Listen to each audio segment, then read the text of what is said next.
गरीब का 10 वोट और अमीर का 1 वोट। बाबा साहब ने कहा नहीं, मुझे नहीं स्वीकार है, ये मुझे मंजूर नहीं है। तमाम विवाद हुआ, तमाम हुआ, लेकिन बाबा साहब अपनी जुबान पे डटे रहे। बाबा साहब ने कहा नहीं, सबके मत की कीमत एक होनी चाहिए, और उन्होंने करके दिखाया। और आज पूरा सिस्टम ही हाईजेक कर ले रहे हैं, वो हमारे अधिकार को खत्म करना चाहते हैं। बाबा साहब के बनाए संविधान अभी 50 में लागू हुआ और पता चला 150 से ज्यादा संशोधन कर चुके। ये जानते हैं कि अगर एक साथ में हम संविधान को छेड़ेंगे तो ये समाज के लोग रोड पे निकल आएंगे। तो उसमें धीरे धीरे तमाम कमियां निकल, जो अशिक्षित गंवार हैं वो भी कहते हैं कि संविधान में बड़ी कमियां हैं। अरे आपने उसको पढ़ा बिना जाने किसी आदमी के बारे में, के बारे में कैसे आपने? अच्छा, ऐसा तर्क घुमा फिरा के ले आएंगे कि हमारे लोग चौकारी बने। कहिए अच्छा बताओ, दूधराम का आरक्षण के कौन काम है? ऐसे कहिए। कुर्मी भाई के पास हैं तो कहिए राम प्रसाद जी का आरक्षण के कौन काम है? अरे भाई, एक भाई की बुराई करके एक भाई से हुकारी भरवा रहे हो, हमारा भाई भर रहा है। ये नहीं जाना कि जिस दिन उनका अधिकार खत्म हुआ उस दिन मेरा भी खत्म हो जाएगा। गांव में कोई अगर हमारा भाई नौकरी पैसे भी है तो कहेंगे अरे फलाना कौन जरूरत है आरक्षण का, तू लो। तो हमारे भाई कहीं हाँ बाबू हमसे भाई अपना जानकारी हो, हम लोग तो पता ही चला कि दो फाल में बांट दिए। तो इस बात को समझिए, बहुत संघर्ष के बाद, बड़ी त्याग के बाद, बड़ी कुर्बानियों के बाद ये सब मिला है। और अगर इसको हम लोग नहीं सहेज के रख पाएंगे तो यकीन मानिए आने वाला समय बहुत बुरा हो रहा है। आज भी एक मासूम बच्चा, देखिए इतना तो उन्होंने भी झेली, अमीरी छुआछूत का भेद कम था। बाबा साहब तो जमीन पे बैठ करके शिक्षा ग्रहण किए, लेकिन क्या रुक गए? नहीं रुके। अगर आज के माहौल होता, हमारे घर का आपके घर का बच्चा विद्यालय से भगा दिया जाए तो आप तुरंत स्कूल चेंज कर देंगे। लेकिन बाबा साहब से पूछिए, बाबा साहब ने जमीन पे बैठ करके 32 डिग्रियां हासिल की। जिनको लोग बराबरी पे बैठना पसंद नहीं करते थे, छुआछूत करते थे, उस बाबा साहब के फोटो को उठा करके आज कार्यालय में पूज रहे हैं, क्योंकि उनका रास्ता सही रहा। उन्होंने एक लक्ष्य बनाया कि मुझे ये करना है तो करना है, और जब तक ये एक लक्ष्य बना करके आपने हासिल किया, आवाज समाज में नजीर है।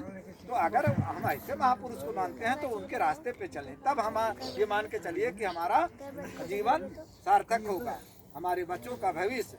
आज भी देश आजाद हुए 70-75 वर्ष बीत गए, आज भी भारत इतना छोटा नहीं है। आप जमुई ना देखिए, ऐसे ऐसे राज्य हैं कि आज भी इस समाज का बेटा अगर घोड़ी पे चढ़ता है तो मार दिया जाता है। आज मासूम बच्चा 7 साल 8 साल का अगर घड़े से पानी पी ले रहा है तो उसको मार दे रहे हैं। आए दिन घटनाएं घट रही हैं। इसी जिले में ऐसी ऐसी घटना घटती है। 8 साल का मासूम बच्चा था, इंद्र मेघवाल नाम था, इसी राजस्थान में बच्चे को मार दिया गया। वो स्कूल में पढ़ने गया था, घड़े से पानी पिया और टीचर ने उसके साथ ऐसी घटना करी। आज भी हो रहा है। तो ये ना समझिए कि हम जमुई में खुश हैं तो पूरा संसार खुश है, नहीं। बहुत अगर वहाँ उसके अधिकारों को छीना जाएगा तो यहाँ आपके भी अधिकारों को छीना जाएगा। तो इस बात को समझिए। संविधान, आज हम कोई भी परेशानी दिक्कत आती है तो हमें उसी कानून की मदद से ही न्याय मिलता है। और ये लोग चाह रहे हैं कि ये समाज बिखर जाए, गुलाम बन जाए, हमारे रास्ते पे चले, संविधान को साइड में रख दे, संविधान पढ़े ही ना, संविधान को समझे ही ना। ये जब धर्म की बात करेगा और धर्म के बताए रास्ते पे चलेगा तो संविधान काहे मानेगा भाई? जबकि संविधान में यही कर रही है। संविधान में देखिए, बाबा साहब बहुत बड़े विद्वान थे, उन्होंने हर समाज के लिए आज़ादी दी। उन्होंने कहा भारत का हर नागरिक अपने धर्म पे चलने का, अपने खाने पीने का मौलिक अधिकार वो दे करके गए। इस बात को समझिए। लेकिन लोग रूप ऐसा बना दिए हैं कि भाई को भाई से लड़ा रहे हैं, जाति और धर्म के नाम पर लड़ा रहे हैं, देश और हिंदुस्तान पाकिस्तान के नाम पर लड़ा रहे हैं। भाई बात हम इंडिया में है तो पाकिस्तान की बात क्यों करते हो? चाइना की बात क्यों करते हो? अरब कंट्री की बात क्यों करते हो? भारत के नागरिक की बात करो ना। वहाँ क्या हो रहा है उससे हमसे क्या मतलब? उसका राजा वो जाने। हम अपने राज्य में, अपने देश में नहीं सुरक्षित हैं। हमारी बहन बेटियां सरेआम उनकी आबरू लूटी जा रही है। हमारी बच्चियां, हमारे नौजवान शिक्षा से वंचित हो रहे हैं। शिक्षा इतनी महंगी कर दी जा रही है कि आने वाले हमारे समाज में ना तो कोई डॉक्टर बन पाएगा, ना कोई इंजीनियर बन पाएगा, ना कोई और बड़ा अधिकारी बन पाएगा। ये पिछले 25-30 सालों में जो संविधान बाबा साहब ने संविधान में व्यवस्था दी थी उसका लाभ ले रहे थे और समाज 30-35 साल में अच्छा ग्रोथ किया। ये बात इनको खलने लगी। ये समाज लगातार इतना ऊंचाई पे जा रहा है, ये तो एक दिन ऐसा आएगा कि सब जगह यही हो जाएंगे। तो इन्होंने क्या किया, शिक्षा महंगी कर दी, इतनी महंगी कर दी कि हम अपने बेटे को अब डॉक्टर नहीं बना पाएंगे, इंजीनियर नहीं बना पाएंगे। तो जिस दिन ये नहीं हो पाएगा तो फिर हमारा बेटा कैसे उस कुर्सी पे जाकर के बैठेगा जो बाबा साहब हमारे महापुरुषों का सपना था। तो इस चीज़ को समझिए, याद करिए। जब बहन जी पहली बार मुख्यमंत्री बनी तो मनुवादियों की कुर्सी हिल गई कि जिस समाज की महिलाओं को हम अपनी पैर की जूती समझते थे, उस समाज की बेटी कैसे सबसे बड़े राज्य में मुख्यमंत्री बन गई। इनकी कुर्सी हिलने लगी और धीरे धीरे ऐसा वक्त आया कि आज जिस पार्टी की सरकार बनती थी उस पार्टी को ही खत्म कर दिया, क्योंकि वोट हमारा रहता था और नेता उनके चुने जाते। और वो ऐसे लोग थे जो आज नहीं, आज से हमारे पूर्वजों के साथ लगातार शोषण करते आए हैं, तो आज हितैषी कैसे हो जाएंगे भाई। नतीजा सामने है। ये तो गनीमत मानो कि भीम आर्मी 2015 में बनी और आज सीना तान के हम लोग जय भीम कह रहे हैं। नहीं तो यहीं जब बसपा की सरकार होती थी तो हमारे लोग जय भीम नहीं कहते थे, भैया शर्माते थे। हाँ, कहीं बड़की जतिया हुई।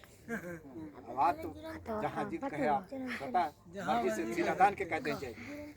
परिवर्तन, ये समाज जगह, समाज संगठित हुआ। लेकिन इससे क्या होगा, काशीराम साहब कहते थे कि जिस कौम के लोग अपना इतिहास नहीं जानेंगे वो कौम कभी शासक नहीं बन पाएगी।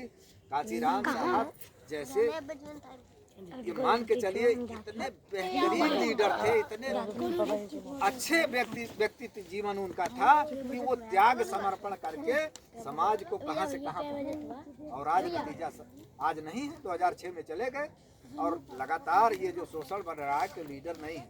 ये तो एहसान मानो कि भीम आर्मी चीफ चंद्रशेखर भाई आप ही के समाज का एक लीडर पैदा हुआ और अब वो 6 फुटी पर्सनालिटी है।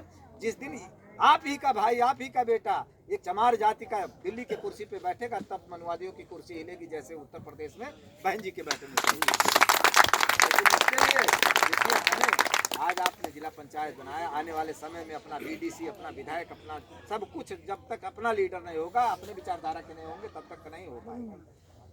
और गलत आदमी को चुनोगे तो गलत ही परिणाम आएगा। वो चुनाव के समय ही आकर के जो व्यवस्था बाबा साहब ने दिया है वो पैर पकड़ेगा, आपके पैर को पकड़ने का काम करेगा, आपको लालच देगा, आपको लुभावने चीजें देगा, आपका आवास बनवा देगा उतने समय। उसके बाद जहां वो निकल गया फिर आपकी बस्तियों में, आपकी हाल जानने, आपके सुख दुख में हम इसी गांव में आते हैं। हमने देखा है ऐसी समाज की लगभग कोई ऐसी मैयत नहीं होती अगर हमें जानकारी हो ना पहुंचे। लेकिन मैंने देखा है जो हमारे विचारधारा के व्यक्ति नहीं है वो उसमें रुक करके हाल नहीं पूछते हैं कि भैया इतनी बड़ी घटना घटी, कैसे मारा फला दे। ये हमने देखा है। तो इस चीज को समझिए कि जब आपके साथ ऐसा हो रहा है तो फिर ये गलत है। तो गलत आदमी को से दूर रहिए और विचारधारा पे अमल करिए। समय निकाल करके महापुरुषों के विचारों को अपनाइए, तब जाकर के उनके सपने सार्थक होंगे और तब उन्हें लगेगा कि हाँ हमारे लोग आगे बढ़ रहे हैं। तो रात्रि का समय है, बहुत समय नहीं लेंगे, बस एक ही निवेदन करेंगे और अपने नौजवानों से कि नशे से दूर भागिए। जब तक नशा नहीं छोड़ेंगे समाज का विकास नहीं होगा मेरे भाई।